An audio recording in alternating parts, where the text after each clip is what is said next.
I'm Barb from my girlfriend's quilt shop, and I want to talk about the knobs on a serger. Now I'm going to be on an Imagine, although this is going to be the same as a Victory and pretty much the same as a Celebrate. So if you just got a new serger and you don't know what to do with it, this is a good place to start. So first of all, I want to take you over here. This is the hand wheel knob.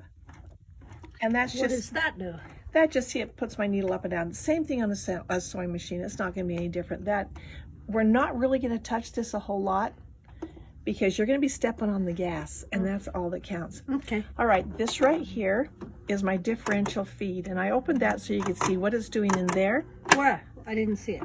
Right here. But this is my differential feed. There's the numbers up here, an N, and then numbers down here.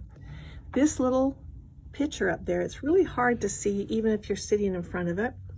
That has two arrows going in, and you can kind of see the fabric looks like it's wrinkly. That means when you have it up there, it's going to gather your fabric. Oh. And the N means just neutral. And down here, this little picture shows that it's stretching the fabric out. So if your fabric is puckering too much, you want to stretch the fabric. These were designed for sewing on knits. Okay. So if you're sewing a knit and it's getting all wobbly like this and wavy, then you may want to push that fabric together a little bit. So you would bump it up here in those notches. We use it for other reasons that I just love. And down here you would be stretching it apart because maybe it's just too tight. All right, so we're going to skip on to the next thing.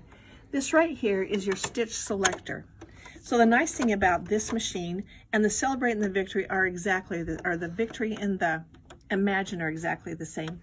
The Celebrate over here has tension dials up here, so you won't have this, but boy, the tension dials are pretty easy. Right here, this is going to be a 4-thread overlock, and that's if your left needle is in. Only your left needle? If you have, no, you can have both the needles in, but if you're doing you're working with the left needle, then you need to have it in A. If you're working with the right needle only with no left needle, you'll be in B. And C will be a balanced stitch at the edge of your fabric, but it rolls the fabric under. So that's a rolled hem. Oh. And down in D, it means it rolls the fabric under plus rolls the upper looper over. And I'll explain that later. We can get into that again. All right, so right down here, this is where your loopers will go in.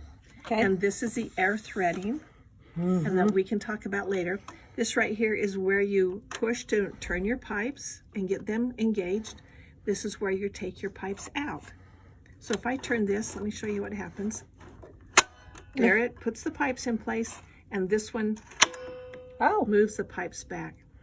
Do you move that back before you start to stitch? Yes, you have to. Okay. Yeah, they'll be in your way. Because these things, see how those things move all around? Will it go if you forget? On some machines it won't.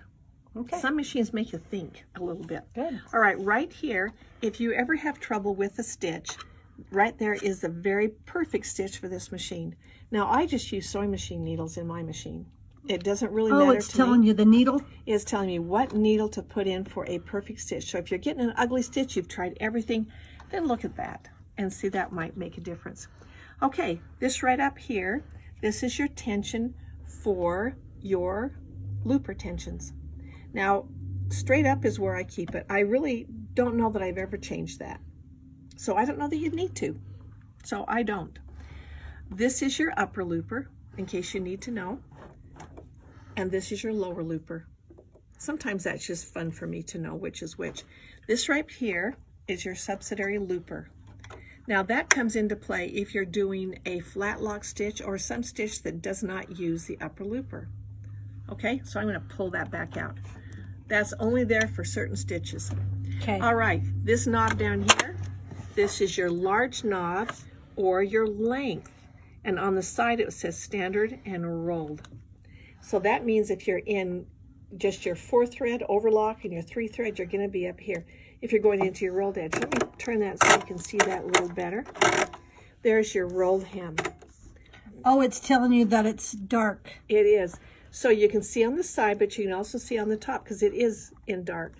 And this is where you're going to do your rolled edges, which are so fun to do. I love them. All right, this is your blade.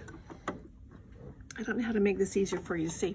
If I put that down, this is going to move this blade right here. There's my blade. My blade is up. If I turn this, it puts it down. It Oh. locks it down. Do that one more time. That 'cause now I means got it's it not right. going to come up and down at all. There's my Because blade. sometimes you don't want it to cut. Exactly. So right now, you see how I'm turning it? It's going to be cutting my fabric. Mm-hmm. If I don't want it to cut, I lock it down. Okay. Pretty cool. Not all machines will lock down. Mm. This one right here is your widow knob. Widow one? Your widow one. So it's the widow one is the width, Ah. or it is, when I told some people once it was the widow knob, she said, oh, but I'm married. And I did not even put that together, but that's what she said. No, this is the widow knob. This is your width. And the way I remember that the best, I'm going to put my blade back up so you can see this, is that when I turn this, watch my blade. Can you see that's moving back and forth?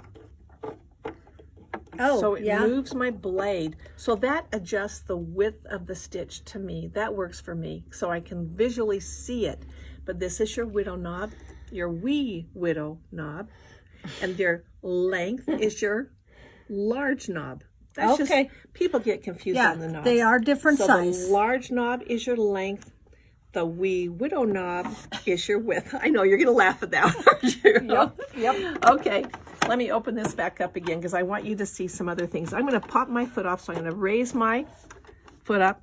And there's a little lever on the back of the foot. And I just slide it out to the side. And that is just like on a sewing machine. Okay. Now, I want you to see, I'm going to put my blade down to get it out of the way a little bit. And it's too bad I have all that thread in there. All right. So I'm going to move my differential feed, and you don't have to watch what I'm doing over here. I want you to watch right here because I have two sets of feed dogs. Do you see how right there it's going to move very slightly, the where? front one? Do you see when I move this around, the front one kind of adjusts where Not it's going really. to be? Let me go from Okay. this side. All right. So the back one is pretty solid. It's not going to change. It is just the way it is.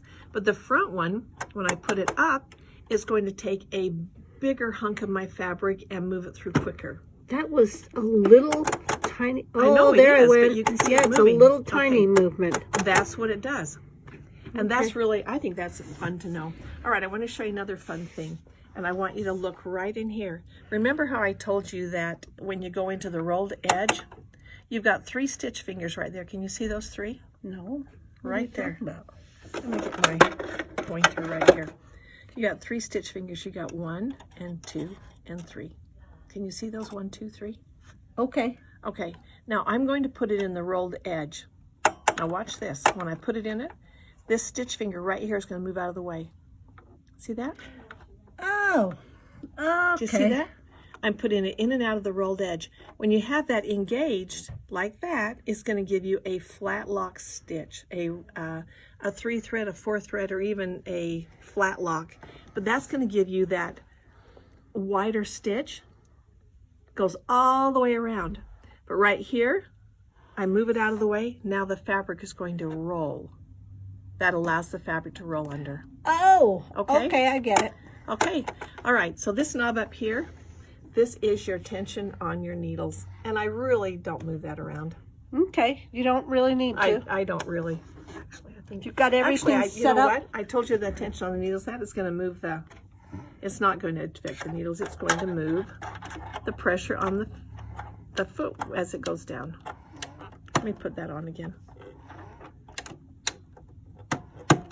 Okay. That is the pressure foot pressure. I'm sorry, I told you. The other one has the needle one, and I don't have that on this one. Okay. Okay, do you have any questions? Did I explain that well enough? Do you have anything that you want to know about? I have something I can show you. Okay. Come on over here. All right, so right here on this is my cutting table, it's called. There it is, it fits right into place right there. You've got all those lines on there. That first line with the L means that's 5/8 of an inch away from the left needle.